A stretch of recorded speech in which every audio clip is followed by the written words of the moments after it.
Hai guys, kali ini aku ingin cerita mengenai properti di NZ, terutama di Auckland. Kayak tipe-tipe rumah di sini, terus harganya rata-rata berapa. Juga kalau ada yang penasaran, di sini ada nggak rumah sederhana? Dan kalau ada, berapa dan syaratnya apa? Ayo kita lihat. Mengenai tipe rumah, kalau di Indonesia itu kan tipe rumah ya satu, tipe, ya rumah gitu aja kan. Terus sama ada apartemen. Nah, kalau di sini itu tipe rumahnya ada beberapa, beda-beda. Misalkan ada standalone. Standalone itu kayak dari namanya dia berdiri sendiri. Jadi antara rumah satu dan lainnya itu nggak nempel, ada jaraknya. Kalau rumah-rumah dulu yang kuno di sini itu jaraknya jauh banget. Jadi antara satu blok ke blok lain tuh kayak rumah ke rumah lain tuh kayak ada kayak bloknya gitu, jauh jaraknya. Tapi makin berhubung ada banyak rumah baru, lahannya kan semakin terbatas.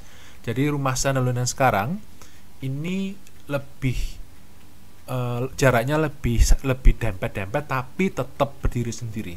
Jadi nggak nempel dindingnya sama yang lain. Ini yang paling diminati karena lebih ada privasi, ya kan? Jadi nggak terlalu dekat sama, nggak nempel sama tangganya juga. Terus kalau mau renovasi ini lebih gampang kan, kalau tipikalnya kalau kita misalkan di Indo lah, kita mau renovasi atau tetangga sebelah renovasi kan kita kena imbasnya kadang, ya kan. Nah, kalau standalone relatif enggak karena enggak nempel. Nah, ayo kita coba lihat Kak, di sini tipe-tipe kayak apa standalone-nya. Ya, seperti biasa kita lihat Redmi. Karena semua jual beli di NZ ini pakainya Redmi. Oke, kayak gini nih. Ini contoh rumah kuno, rumah lama yang standalone. Dia terpisah, jaraknya jauh banget kan sama sebelahnya. Dan ini kelihatannya memang jelek ya dari luar ya, tapi dalamnya biasanya sih bagus. Ini juga baru pertama lihat yang listingnya, coba lihat gimana. Oke, not bad lah ya. Kayak gini. Ini rumah-rumah kuno. Jarak ini tanahnya gede-gede dia.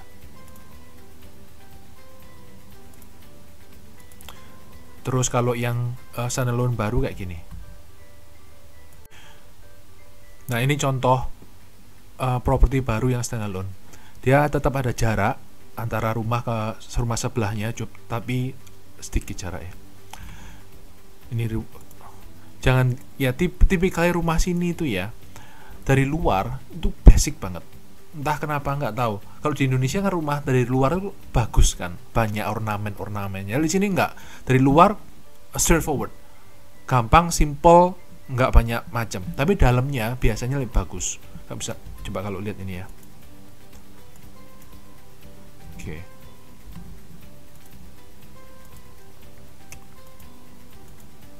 Gini. Oh ya, terus kalau rumah di sini itu kalau kita beli baru, kalau di Indo kan rumah itu jadi kayak bisa dibilang setelah serah terima tuh kayak 90% ya. Banyak kayak dapur masih kosong. Tapi kalau dapur di sini sudah diisi.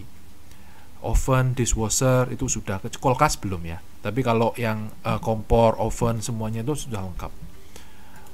Terus relatif lebih ready untuk didiamin. Kalau di Indonesia kan harus renovasi dulu, renovasi ini. Kalau di sini beli rumah baru langsung jadi, dan di sini ada garansi 10 tahun. Garansi 10 tahun untuk bocor. Jadi tak dijamin tidak bocor sama struktur. Itu. Kayak gitu.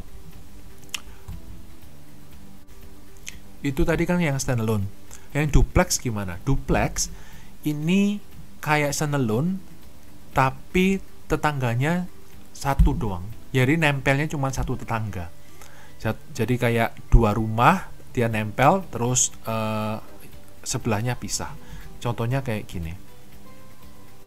Ini contohnya duplex.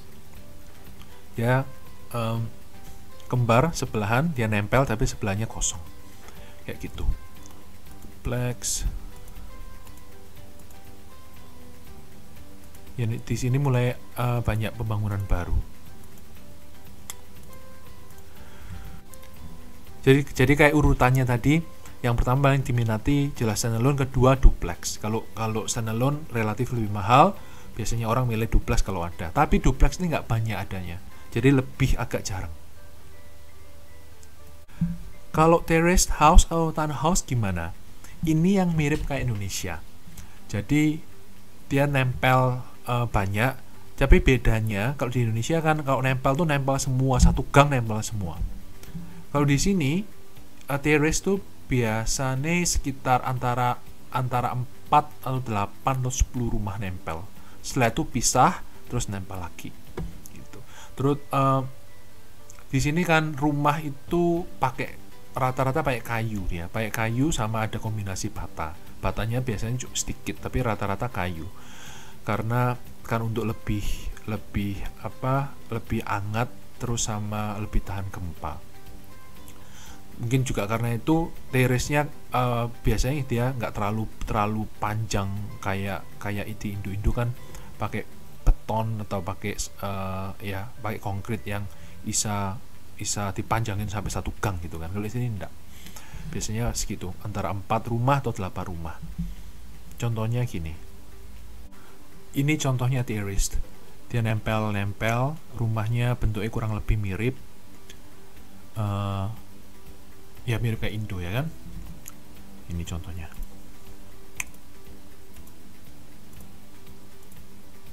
Kayak gini.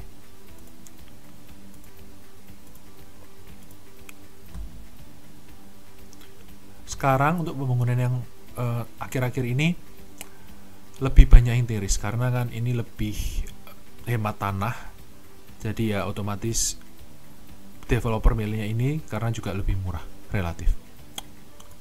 Gitu. Terus rumah tipe berikutnya apartemen ya, apartemen tipikal lah ya, mirip-mirip sama Surabaya, sama Jakarta, sama Indonesia kurang lebih sama.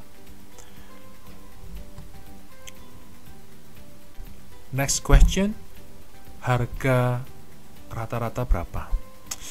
Ya rata-ratanya di sini 1,48 million dolar NZ ya, berarti sekitar hampir 15 miliar rupiah.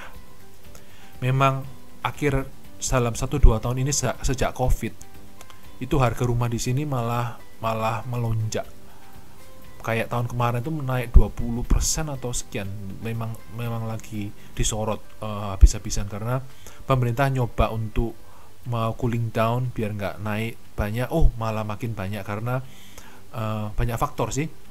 Kayak misalkan banyak ekspat Kiwi yang pulang ke sini, terus mereka otomatis kalau mau beli rumah atau sewa rumah atau tempat tinggal gitu ya, itu kontribusi supply and demand kan. Terus faktor lain juga karena lokasi NZ, karena lokasinya jauh dari negara lain, jadi otomatis biaya import barang-barang konstruksi mahal, yang biasa sudah mahal, apalagi karena COVID, supply-nya terhambat, terus biaya konstruksinya naik, itu kontribusi juga sama harga rumahnya naik. Jadi gitu. Ini harga rata-rata Auckland ya. Tapi karena rata-rata NZ itu sekitar 900 atau 1 juta. Jadi sekitar 9-10 M. Nah, pertanyaannya, apa ini termasuk terjangkau? Enggak.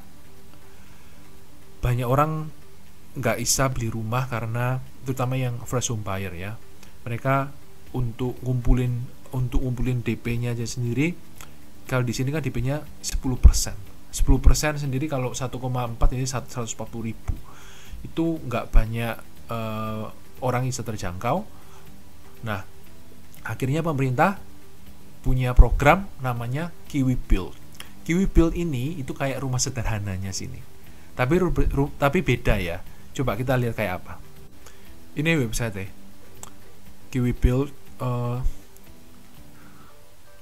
Yuk coba lihat syarat-syaratnya. Syarat-syaratnya ini ada beberapa, sebenarnya nggak sulit sih.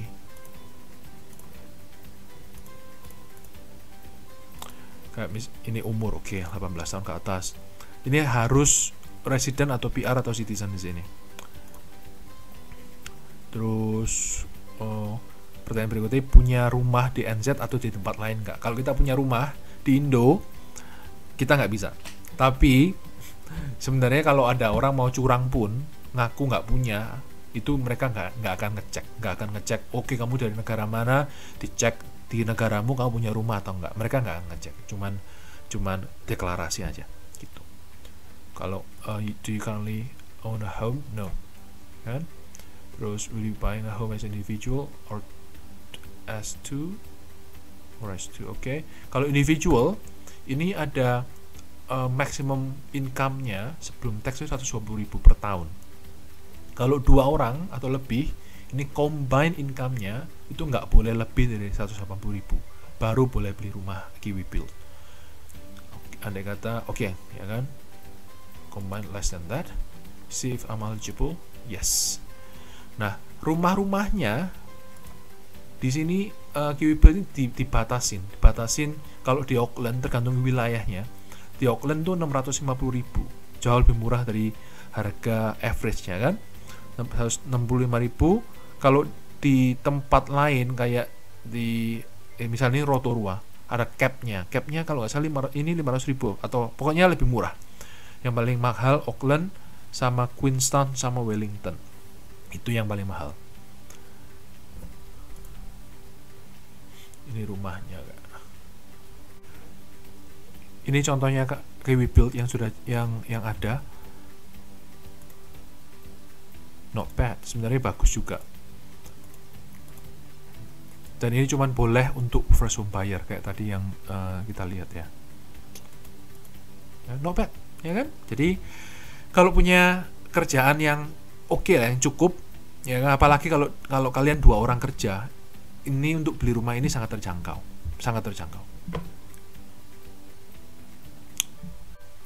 Tapi yang paling nggak affordable, yang paling nggak terjangkau nomor 1 untuk perumahan ya itu Hong Kong, 2 Vancouver Kanada, 3 Sydney, 4 Auckland. Auckland termasuk yang paling nggak affordable. Ini tahun kemarin loh, ini tahun kemarin Agustus 2021. Ini coba lihat kalau kita lihat di sini average-nya berapa? Sekian 1,1. Padahal NZ sekarang sudah 1,4. Oke, jadi itu kurang lebih informasi tentang dunia properti di NZ, terutama di Auckland. Ya, tipe macam rumahnya kayak apa, harganya kurang lebih berapa per 2022. Jadi kalau kalian lihat video ini nanti, ternyata harganya nggak sesuai lagi, naik atau turun, ya ini per 2022. Dan tipe ada yang namanya KiwiBuild itu ya rumah sederhana. Oke, semoga info ini bisa cukup membantu buat kalian yang mungkin pingin rencana, oke kalau aku mau ke NZ, mau beli properti, kurang lebih kayak apa model-modelnya, terus harganya berapa. Nanti di kesempatan lainnya aku akan bahas tentang proses kalau mau beli di sini itu pengalamannya gimana, bedanya apa sama di Indo, dan lain-lain. Oke, sampai ketemu lagi, take care dan bye-bye.